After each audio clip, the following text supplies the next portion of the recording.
I never thought my story would become one of betrayal. If you had asked me 2 years ago, I would have said that life in Seattle with my wife, Emily, was as close to perfect as I could have ever dreamed.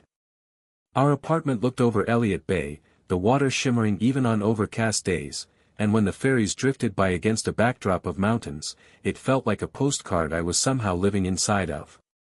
Seattle rain was always there, soft and steady, like a rhythm that gave the city its heartbeat.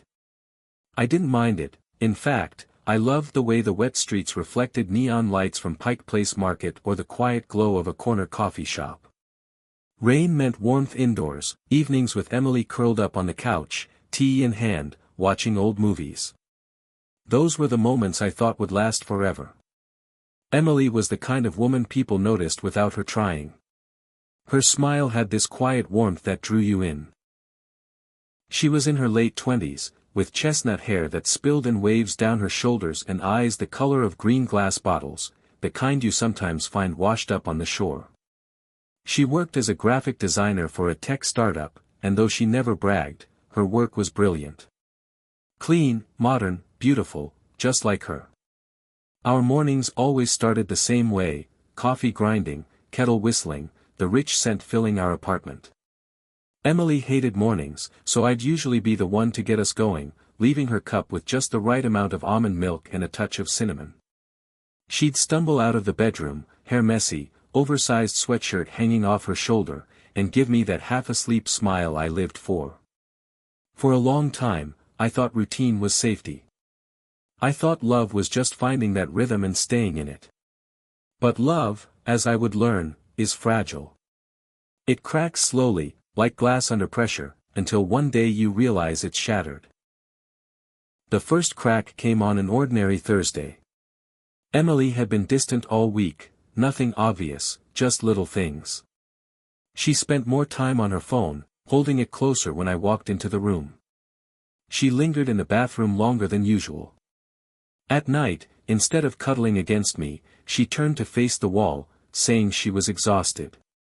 That Thursday, she told me she had to stay late at work. I didn't think much of it, her company was always running on tight deadlines. But when I called her around 8 p.m., her phone went to voicemail. I tried again an hour later, same thing. She finally walked through the door close to 11, damp from the rain, cheeks flushed. "Sorry," she said quickly, kicking off her boots. "The project's been insane. We had a last-minute client call." I wanted to believe her. And I did, at least then. But something about the way she avoided my eyes, the way her explanation tumbled out too rehearsed, it lodged a seed of doubt in me. Seattle rain tapped against the window that night as I lay awake, listening to her soft breathing beside me. My chest felt tight with a question I couldn't quite form. Was I imagining things? Or was something happening to us? The days that followed didn't ease my worries. Emily laughed less. She answered texts with vague smiles. She guarded her phone like it was made of gold. One evening, I caught a glimpse of her screen as she typed. The name was saved under a single letter, M. My stomach twisted. She noticed my glance and quickly locked the phone. "Work stuff," she said, too casually. "You wouldn't care." I nodded, pretending to let it go. But inside, suspicion burned like a hidden flame. Seattle became a mirror of my mood. The rain felt colder, the gray skies heavier. Coffee tasted bitter, the ferry horns more distant. I started noticing everything, how often she wore perfume on nights she claimed to be working late, how she smiled at her phone in a way she hadn't smiled at me in weeks, how her eyes seemed to drift away even when she was sitting right across from me at dinner. I tried to shake it off. Paranoia, I told myself. People go through phases. Work stress. Exhaustion. But deep down, something in me knew. The rhythm of our life had changed, and no matter how hard I tried, I couldn't find the beat again. The first time I considered following her was a rainy Tuesday evening. She'd told me she was meeting a client downtown after hours. As she pulled her coat tighter and kissed me goodbye, the thought rose uninvited, what if I just see where she goes? But I didn't. Not yet. Instead, I sat in our apartment, staring at the raindrops racing down the window, my chest heavy with the weight of unasked questions. The city outside was alive, buses groaning along wet streets, neon signs flickering in the mist, couples huddling under umbrellas. And there I was, alone in a space that used to feel full of love but now felt like a waiting room for bad news. I told myself I needed proof. I told myself I wouldn't accuse her of anything until I had something concrete. But proof has a way of finding you when you least want it. And for me, it began with a forgotten receipt. Chapter 2, The Receipt. The receipt was small, folded neatly into the pocket of Emily's coat. I wasn't searching for it, not really. I'd been hanging her jacket on the hook by the door after she rushed to the bathroom one evening. The pocket felt heavier than usual, and without thinking, my fingers slipped inside. It was from a restaurant in Capitol Hill, not far from where we lived, but not the kind of place she ever went for work. The date was last Tuesday, the time just after 9 p.m., the night she said she'd been at the office. 2 entrees. 2 glasses of wine. My throat went dry as I read the items again and again, as though the words might change under my eyes. It could have been a client dinner, I told myself. It could have been anything. But the total, the little handwritten, "Thanks, come again," smiley face, at the bottom, it felt personal, intimate. I shoved the receipt back into the pocket before she came out. My chest was tight, my hands clammy. When Emily returned, she gave me that absent smile she'd been perfecting lately and went straight to the bedroom, phone already in her hand. That night I lay awake, staring at the ceiling, the rain pattering against the window like a metronome. Each drop felt like a countdown, a slow rhythm towards something inevitable. I wanted to confront her right then, demand answers, wave the receipt in her face. But I didn't. Something in me froze, maybe fear, maybe denial. Maybe I just needed to believe there was still a chance I was wrong. The following days, the city seemed sharper, louder, harsher. Walking through Pike Place Market, the fishmongers throwing salmon through the air, the smell of coffee roasting, tourists laughing under umbrellas, everything felt surreal, like I was watching life move on without me.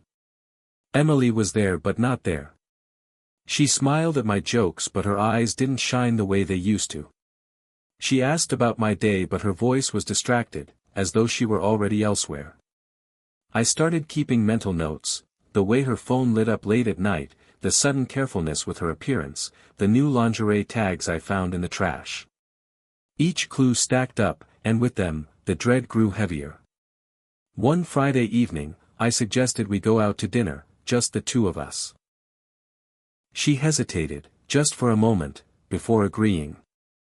We went to a small Italian place on Queen and Hill, candles flickering, rain streaking down the windows. The food was good, the wine warm, but between us stretched a silence we couldn't quite bridge. She kept her phone face down on the table.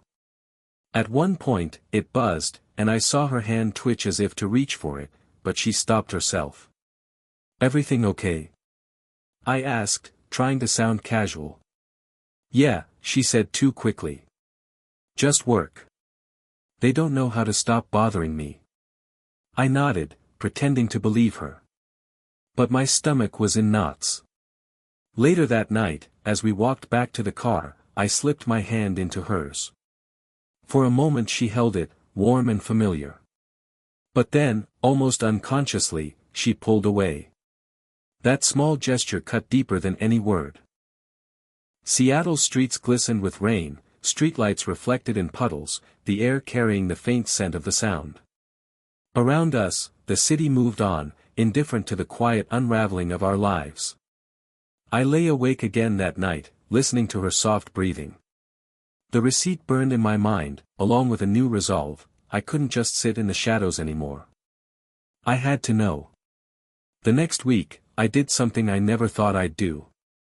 I followed her. She left the apartment just after 6, dressed in that black coat she loved, her hair carefully curled in a way she usually saved for special occasions. She told me she had a late meeting. I waited 10 minutes before slipping on my jacket and heading out into the rain. Seattle nights have a rhythm of their own, buses sighing at every stop, headlights carving through mist, neon signs buzzing faintly above bars and cafes. I trailed her from a distance, heart pounding, every step heavy with guilt and adrenaline. She walked quickly, almost nervously, glancing at her phone as she turned toward Capitol Hill. My stomach sank, the same neighborhood as the receipt. I kept to the shadows, ducking behind awnings when she slowed. My hands trembled inside my pockets, and I wondered if anyone who passed me could see the truth written on my face, a husband chasing after the ghost of his own marriage. Finally, she stopped outside a restaurant. Not the same one from the receipt, but close. She checked her phone, scanned the street, and then she smiled. And not just any smile. It was that radiant, unguarded smile she used to give me. A man approached from the corner. Tall, dark jacket, confident stride. He leaned in, kissed her cheek, and together they walked inside. The rain blurred my vision, or maybe that was me. My chest felt hollow, my heart beating too fast and too slow at the same time. I didn't follow them inside. I couldn't. Instead, I stood under the awning across the street, the sound of rain loud in my ears, and watched the window glow with laughter and warmth that didn't belong to me anymore. Chapter 3, Cracks in the Glass. I don't remember walking home that night. The rain was still coming down, soft but relentless, soaking through my jacket, dripping into my collar. The city blurred around me, headlights streaking across wet pavement, the muffled thump of music spilling out of bars, strangers hurrying under umbrellas. My body was on autopilot, moving forward, but my mind was frozen in place, replaying the image of Emily smiling at that man. Her smile. Her laugh. Her hand brushing his arm as they slipped inside the restaurant. When I finally stepped into our apartment, it was silent, almost too silent. I peeled off my wet clothes and sat on the couch in the dark, staring out at the shimmering bay. Hours passed before Emily came home. It was past midnight. She slipped through the door with that same rehearsed look of exhaustion, dropping her bag by the counter, her coat damp from the rain. "Hey," she whispered, as though not to wake me, not knowing I'd been sitting there all along. "Hey," I said back, my voice low, flat. She jumped a little, then forced a smile. "You scared me. Why are you sitting in the dark?" "Couldn't sleep." She hesitated, watching me carefully, as though trying to read what I knew. Then she leaned down, kissed my forehead, and murmured, "You should try. I'll be in bed soon." I wanted to scream. To shout. To throw the receipt in her face, to tell her I'd followed her, that I saw her with him. But the words stuck in my throat, strangled by fear. Fear of being wrong. Fear of losing her. Fear of admitting aloud what I already knew in my bones. So instead, I just nodded. "Yeah. I'll try." That night, I lay in bed listening to her shower. The water ran longer than usual. I stared at the ceiling, each drop from the faucet echoing in my chest. When she finally slid into bed beside me, she smelled faintly of a perfume I didn't recognize. I closed my eyes and pretended to be asleep. The days that followed blurred together. I went to work, answered emails, sat in meetings, but I wasn't really there. My mind was stuck on her, on him, on all the things that didn't make sense anymore. Emily grew harder to reach.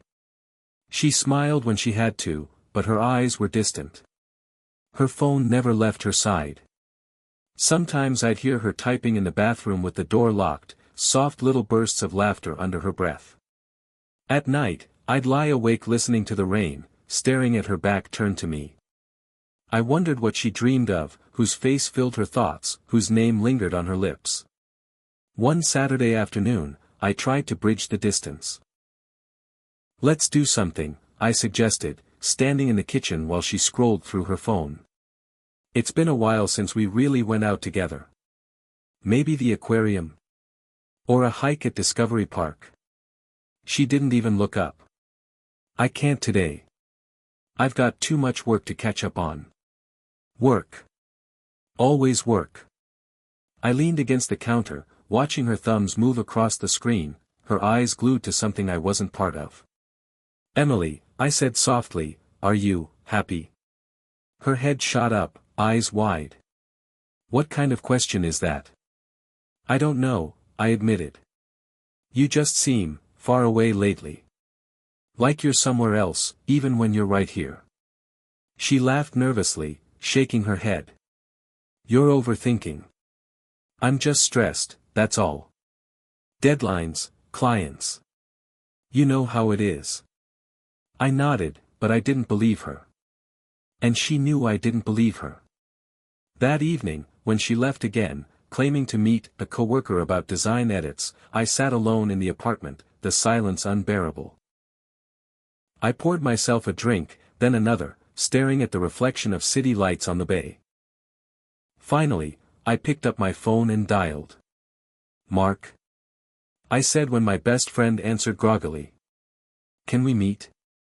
Mark and I had known each other since college.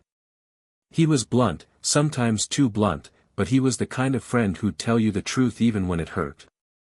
We met at a bar on Capitol Hill, the kind of place where the music wasn't too loud and the whiskey was cheap. You look like hell, he said as I slid into the booth across from him. Thanks, I muttered. We ordered drinks, and for a while I just stared at mine, watching the ice melt. Finally, I said, I think Emily's seeing someone. Mark didn't react with shock. He just studied me, then took a slow sip. What makes you think that? I told him everything, the late nights, the guarded phone, the receipt, the restaurant, the man I saw her with. My voice shook as I spoke, and by the end, I felt hollow, like I'd just ripped something open that I couldn't close again. Mark leaned back, sighing. That's rough, man. I'm not gonna sugarcoat it, sounds bad. I don't have proof, I insisted, desperation creeping into my tone. Not real proof. Just pieces. What if I'm wrong? What if it's all in my head? Then you ask her, Mark said simply. I can't. Why not? I hesitated, staring at the wet pavement outside the window, the glow of passing headlights. Because if I ask, and she tells me the truth, then it's real. And I don't know if I'm ready for that. Mark was silent for a long time before finally saying, listen, man. You already know.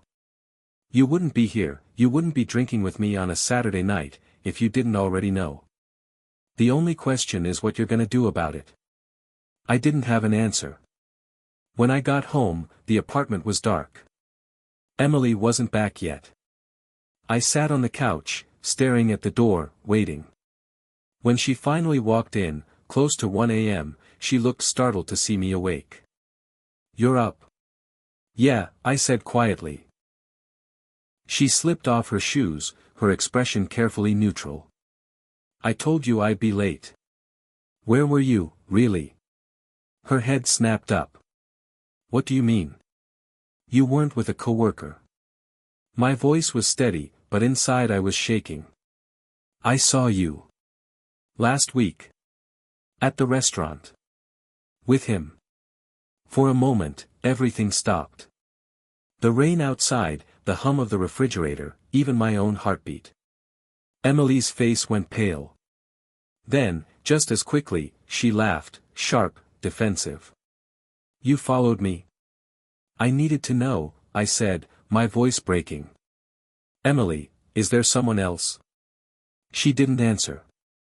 Her eyes darted away, her lips trembling. The silence between us was louder than any confession. And in that silence, the glass of our life together cracked again, deeper, sharper, impossible to ignore. Chapter 4, Denials and Shadows. Her silence stretched between us like a tightrope. For a moment, I thought she would finally say it, the truth, raw and undeniable. But instead, Emily drew in a shaky breath and crossed her arms, her chin lifting in defiance. You had no right to follow me, she said, her voice sharp. My stomach twisted. That was her defense. Not denial. Not explanation. Just outrage that I had dared to look. I had no choice, I said quietly. You've been lying to me. Hiding things. What was I supposed to do? Just sit here and pretend I don't see it? Her eyes flashed. You don't understand. It wasn't what you think. I stood, my hands trembling at my sides. Then tell me what it was, Emily. Who is he? She turned away, rubbing her temples. He's just a friend from work. We've been collaborating on a project. Sometimes we grab dinner after meetings, that's all. A friend? I repeated, my voice rising. Do you always smile at your friends like that? Do you always stay out until midnight with them, hide your phone, and throw away receipts like they're evidence? Her cheeks flushed. You're twisting everything. I'm not twisting anything.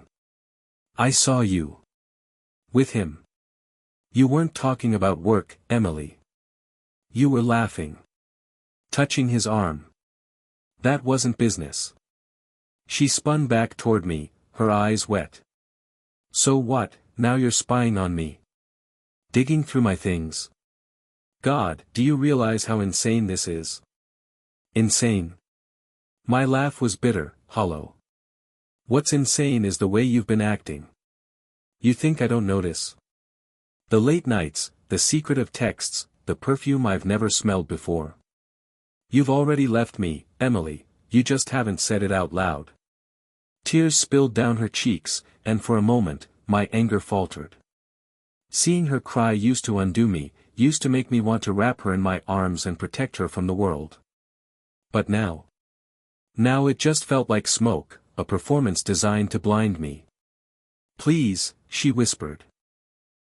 You're making this bigger than it is. I swear, I haven't done anything wrong. Then why can't you look me in the eye and say there's no one else? Her lips parted, but no sound came out. Her silence was my answer. I turned away, pacing the living room, the rain outside pounding harder as though echoing my pulse. My reflection in the dark window stared back at me, hollow-eyed, broken, a man who no longer recognized his own life. Do you love him? I asked finally, my voice barely above a whisper. Emily gasped, pressing a hand to her mouth. No. God, no. It's not like that. Then what is it like? I demanded. She shook her head, sobbing. I don't know. I feel lost. You've been so distant lately, and he listens. He makes me feel seen. Her words struck like a blade. So this is my fault now? I'm not saying that, she cried. I'm just confused. I don't know what I want. I stared at her, my heart breaking with every syllable. You don't know what you want.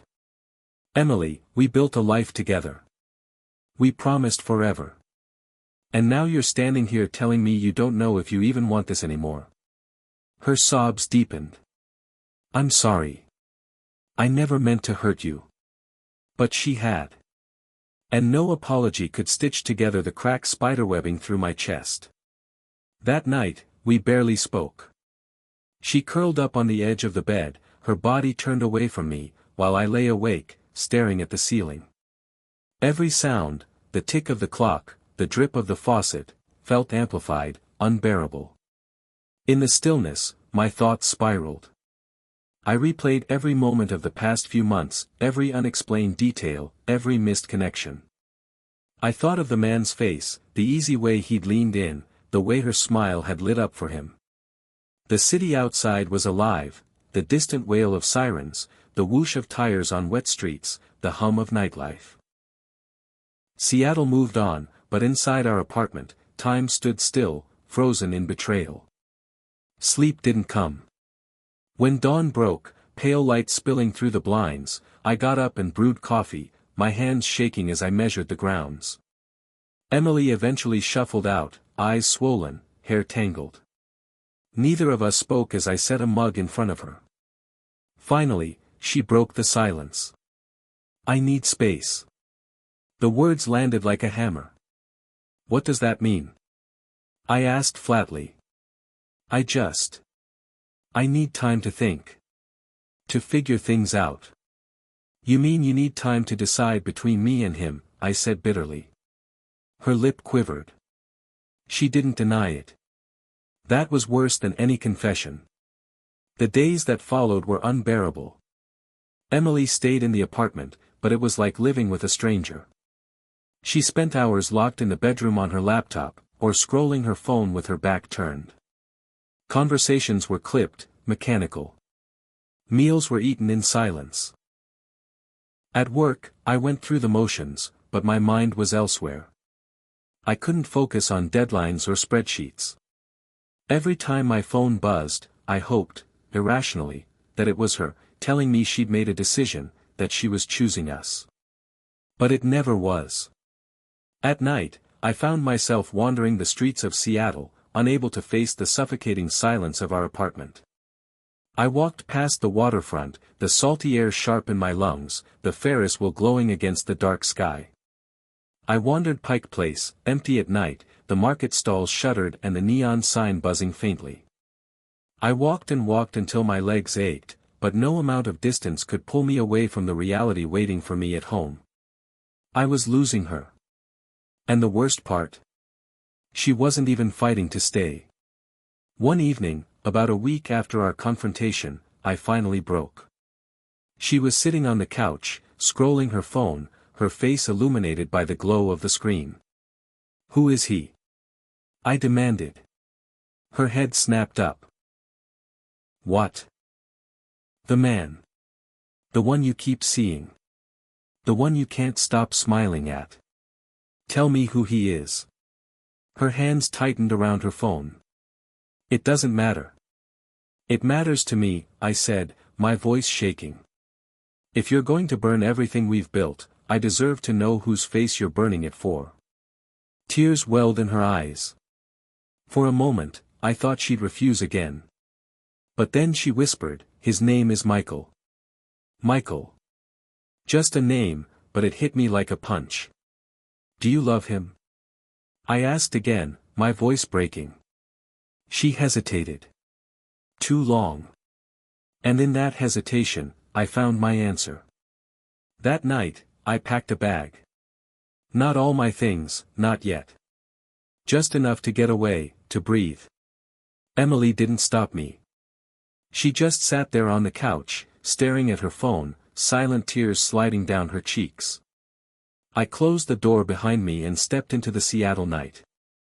The rain had stopped, but the streets still glistened, reflecting the cold glow of the city lights. For the first time in years, I felt utterly, devastatingly alone. Chapter 5, Exile in the Rain. The first night away from home, I couldn't sleep. Mark had given me his couch without hesitation. He didn't ask questions when I showed up at his apartment door with a duffel bag and eyes bloodshot from lack of sleep. He just stepped aside, patted my shoulder, and said, "Beer's in the fridge. Bathrooms down the hall. Stay as long as you need." His place was small, cluttered in that bachelor kind of way, pizza boxes stacked near the trash, mismatched furniture, the faint smell of old takeout. But it was safe, and more importantly, it wasn't filled with ghosts of Emily. Still, as I lay on the couch staring at the ceiling fan creaking above me, I felt the emptiness pressing down. Every sound, cars passing outside, the hum of the refrigerator, reminded me of what I'd left behind. The shape of our apartment, her laugh in the kitchen, the scent of her hair on the pillow. I closed my eyes, but she was everywhere. The next morning, Mark handed me a mug of coffee, his expression cautious. "You look like hell," he said again, though softer this time. "Thanks," I muttered, taking a sip. The bitterness hit my tongue, grounding me for a moment. "So," he said, leaning against the counter, "you gonna tell me what happened after the other night?" I hesitated, staring into the mug as if the swirling steam might give me the words. Finally, I said, her name for him is Michael. Mark's brow furrowed. Michael. Who the hell's Michael? I don't know, I admitted. Some guy from work, apparently. She says she doesn't love him, but, my voice trailed off, breaking. But she didn't deny it either. Mark let out a slow breath, shaking his head. Damn. I'm sorry, man. The silence that followed was heavy. I packed a bag, I said finally. I couldn't stay there. Every corner of that place feels poison now. You did the right thing, Mark said firmly. You need distance. Clarity. Clarity, I repeated, though it tasted hollow. Clarity didn't erase the image of Emily's smile at that man. Clarity didn't stop the ache in my chest every time I remembered her touch. The days blurred together after that. I went through the motions at work, but I barely heard what anyone said. Numbers on spreadsheets swam before my eyes. My boss pulled me aside once, asking if everything was okay, and I lied through my teeth. Nights were worse. I'd sit on Mark's couch with the TV on, some mindless sitcom laugh track filling the room, but my thoughts were elsewhere. I imagined Emily with him, in restaurants, in his car, maybe in his bed. Each image was a blade twisting deeper. I checked my phone obsessively, hoping for a message from her. Sometimes she sent one, "Are you okay? Or we should talk soon." But there was never an apology, never a confession. Just empty words, dangling me on a string. One night, after too many beers, I scrolled back through our old photos. Us at the Space Needle, arms wrapped around each other, grinning into the camera. Us at the ocean, her hair whipping in the wind. Us in bed, tangled in sheets, her smile sleepy but full of love. I almost threw the phone against the wall. Seattle itself seemed to mirror my exile. Rain streaked across the windows every morning, gray skies pressing down like a weight. The city that once felt alive with possibilities now seemed indifferent, cold. One evening, I walked aimlessly down to the waterfront. The air was damp, seagulls circling, ferries moving slowly across the sound. Couples strolled by, holding hands under umbrellas. Their laughter cut me like glass. I leaned on the railing, staring at the water, and wondered how something that felt so permanent could unravel so quickly. One moment we were building a life, and the next, I was a stranger to the woman I loved. For the first time, the thought crept in. Maybe it was already over. Maybe there was nothing left to save. The idea terrified me. Mark tried to keep me grounded. One night, he turned off the TV, grabbed my half-empty beer, and said, "Listen, man. You can't just sit here drowning in this. You need a plan." A plan? I scoffed. What the hell kind of plan is there for something like this? You decide what you want, he said firmly. Do you want to fight for her? Or do you want to cut her out and move on? Either way, you need to stop floating in between. I rubbed my face, exhausted. What if I don't know what I want? Then figure it out, he said bluntly. But don't let her keep you in limbo while she plays house with Michael or whoever the hell he is. That's not fair to you. I knew he was right. But the truth was, I wasn't ready to let her go. Not yet. A few nights later, Emily called. Her voice on the line was soft, hesitant. We need to talk. The words made my stomach churn. When? I asked. Tomorrow. Dinner? Neutral place. I hesitated, then agreed. Fine. Text me the details. When I hung up, my hands were shaking. This was it, the moment she'd either beg for forgiveness or drive the final nail into the coffin of our marriage. Mark clapped me on the shoulder. Whatever happens, remember this, you deserve the truth. Don't let her spin you in circles anymore. I nodded, though my chest was tight with dread. The rain tapped steadily against the window that night, like a drumbeat counting down to Judgment Day. Final chapter, The Last Rain. The restaurant Emily chose was small, dimly lit, with brick walls and candles flickering on each table. I almost laughed when I saw it. It looked like a place where couples came to fall in love again, not to watch theirs die. She was already there, sitting by the window, her hands folded tightly in front of her. When she saw me, her face brightened for a fraction of a second before collapsing back into guilt. "Thank you for coming," she said as I sat down. I didn't answer. I just looked at her. For a while, we talked about nothing. The weather. Work. The food. It was unbearable, two people dancing around a cliff edge, pretending the ground beneath them was still solid. Finally, I set down my fork and met her eyes. "Who is he?" I asked. Her face drained of color. She looked down at her hands, then back up. "His name is Michael. He's from work." "I know that much. But who is he to you?" Her lips trembled. She opened her mouth, closed it again, then whispered, "I don't know." The words hit harder than a confession. "You don't know?" My voice rose, drawing stares from the tables around us. I lowered it again, but the anger stayed sharp. "You don't know if you love him? If you want him? If you're willing to throw away years of us for him?" Her eyes filled with tears. "It wasn't supposed to happen. I never meant to hurt you. But you did." My hands clenched into fists on the table. Every lie. Every late night. Every smile you gave him instead of me. The tears spilled over now, streaking her cheeks. I was lonely. You were always working. Always tired. And he was just there. He listened. He made me feel seen again. Her words gutted me. Because somewhere deep inside, I knew she wasn't lying. Somewhere along the way, I had lost her without realizing it. But knowing didn't make it hurt less. I leaned back, swallowing the storm inside me. "So what now? Do you love him?" She hesitated. And that hesitation was the answer. I nodded slowly, the decision forming even as my heart broke apart. "I can survive a lot of things, Emily," I said softly. "But I can't survive being second place in my own marriage." She covered her mouth with her hands, sobbing.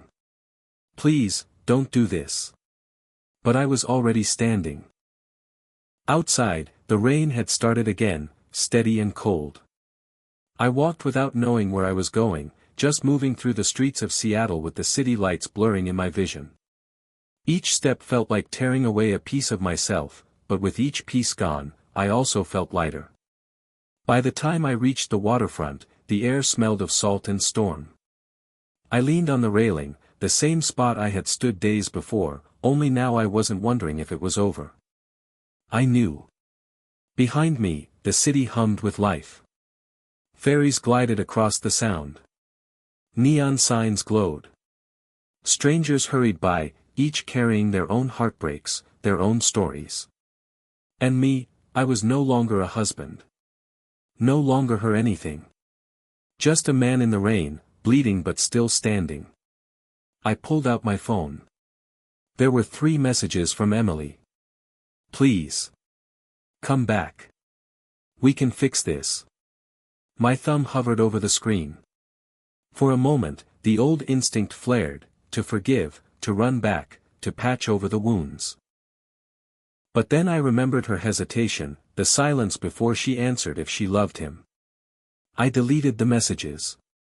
Then I slipped the phone into my pocket, turned my face to the rain, and let it wash over me like baptism. For the first time in weeks, I felt something like clarity. This wasn't the end. It was only the beginning of whatever came next.